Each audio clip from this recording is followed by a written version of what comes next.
дар мавҷ барномаи иттилоотии хабар.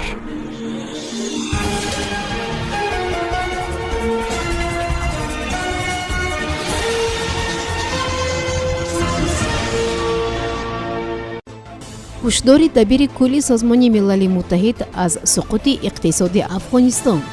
Аввалин сафари хориҷии президенти тозаинтихоби Эрон аз Тоҷикистон шурӯъ мешавад. ҳайати Афғонистон дар Созмони ҳамкории Шанхай ширкат намекунад. Песков карантинравии Путинро шарҳ дод. Рекорди нархи газ дар Аврупо. дидори Мирзиёев бо Эмомалӣ Раҳмон, Владимир Путин ва Имронхон дар Душанбе. дабири кулли Созмони Милали Муттаҳид таҳдиди суқути комили иқтисодӣ дар Афғонистонро эълон кард. дар конфронси байналмилалӣ оид ба кӯмак ба Афғонистон ки чанде пеш дар Женева оғоз шуда буд, дабири кулли ин созмон Антонио Гутерриш гуфт ки иқтисоди Афғонистон хароб мешавад. ин як таҳдиди ҷиддӣ аст. имкониятҳои пулӣ хеле маҳдуд аст, дар ҳоле ки пули нақд ҷонбахши иқтисод аст, илова кард Гутерриш. ҳамзамон дабири кулли Созмони Милали Муттаҳид афзуд ки дар заминаи маҳдудиятҳое ки ба Афғонистон ҷорӣ карда мешаванд, пешгирӣ аз фурӯъпоши системаи иқтисодии кишвар зарур аст. дар ин нишаст кишварҳои ҷаҳон ба мардуми Афғонистон беш аз $1 миллиард кӯмаки башардӯстона ваъда карданд. Иёлоти Муттаҳида ба Афғонистон $64 миллион кӯмаки башардӯстона мерасонад. кӯмакҳои молии Қатар ва Арабистон низ аллакай вориди Кобул шуданд, аммо тибқи гузоришҳои коршиносон мардумро наметавон танҳо бо кӯмакҳо таъмин кард, зеро зимистони сарду дароз дар пеш аст ва бояд ба иқтисоди он кишвар кӯмак кард. дар ҳамин ҳол Амрико ҳисоботҳои ҳукумати қаблии Афғонистонро бастааст то ба дасти Толибон наафтад. президенти тозаинтихоби Эрон Иброҳим Раисӣ таи як сафари расмӣ ба Тоҷикистон меояд, хабар медиҳад вазорати корҳои хориҷии Тоҷикистон.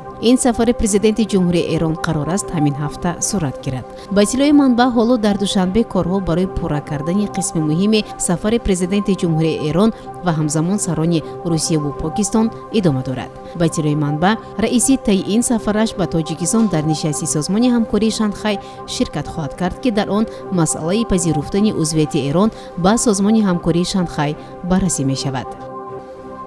ҳайати Афғонистон дар нишасти солонаи Созмони ҳамкории Шанхай ки аз 16 то 17 сентябр дар шаҳри Душанбе баргузор мешавад, ширкат намекунад.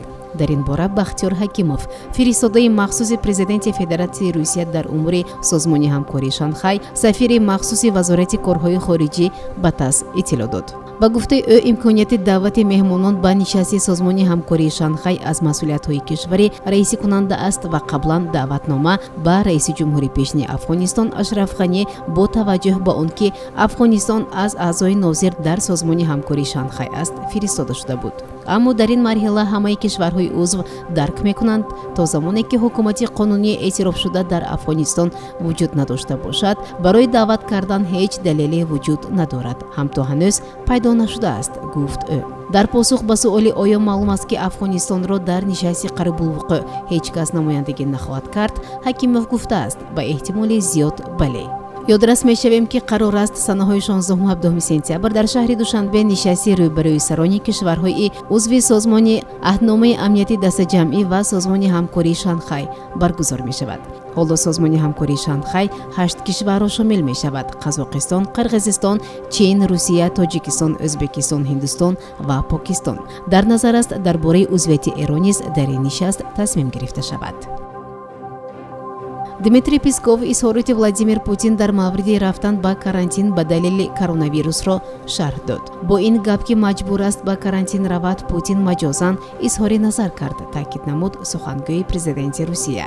Владимир Путин гуфт, дар атрофи ӯ одамони зиёде мубталои коронавирус ҳастанд. ӯ истисно накард ки шояд дар ояндаи наздик карантин фаро гирифта шавад. мутаассифона дар мо ҳам вазъ чунин аст. пизишкон меомӯзанд, ҳатто дар муҳити ман ҳам мушкилот бо ковид ба ман меояд. фикр мекунам ки дар ояндаи наздик маҷбурам ба карантин равам, изҳор дошт Путин зимни баромади худ дар назди варзишгарон, иштирокдорони Паралимпиада. маврид ба зикр аст ки Владимир Путин қаблан ваксинаи зидди коронавирусро гирифта буд. нархи 1000 метри мукааб газ дар Аврупо аз ҳадди $730 амрикоӣ боло рафт, бармеояд аз додаҳои бозор.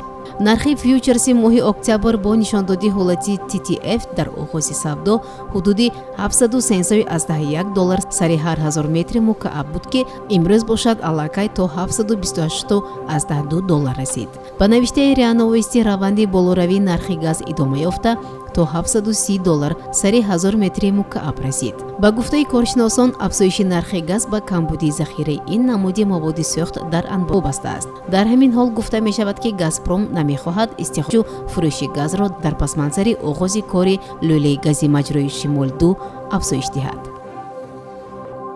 Президенти ҷумҳурии Ӯзбекистон Шавкат Мирзиёев дар ҳамин ҳафта барои анҷоми як сафари расмӣ озими Тоҷикистон мешавад.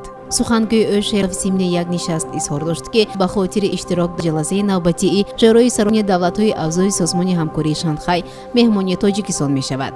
Ба гуфтаи ӯ дар рӯзи аввалин нишаст Шавкат Мирзиёев бо президенти ҷумҳурии Тоҷикистон муҳтарам Эмомалӣ Раҳмон ва президенти Федератсияи Русия Владимир Путин дидору гуфтугӯ мекунад.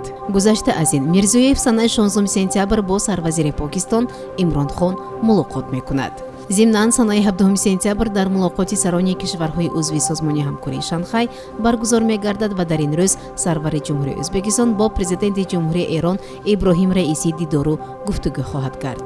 Бояд гуфт ки созмони ҳамкории Шанхай таи ин нишаст 20-мин солгарди худро таҷлил мекунад. Пас аз анҷоми нишаст раёсати созмон аз Тоҷикистон ба Ӯзбекистон мегузарад. шунавандагони гиромӣ, инҷо мерасем ба фарҷоми барнома. То барномаи дигар шоду пирӯз бошед. хайр. барномаи иттилоотии хабар аз рӯйдодҳои Тоҷикистон, минтақа ва ҷаҳон огоҳ бош.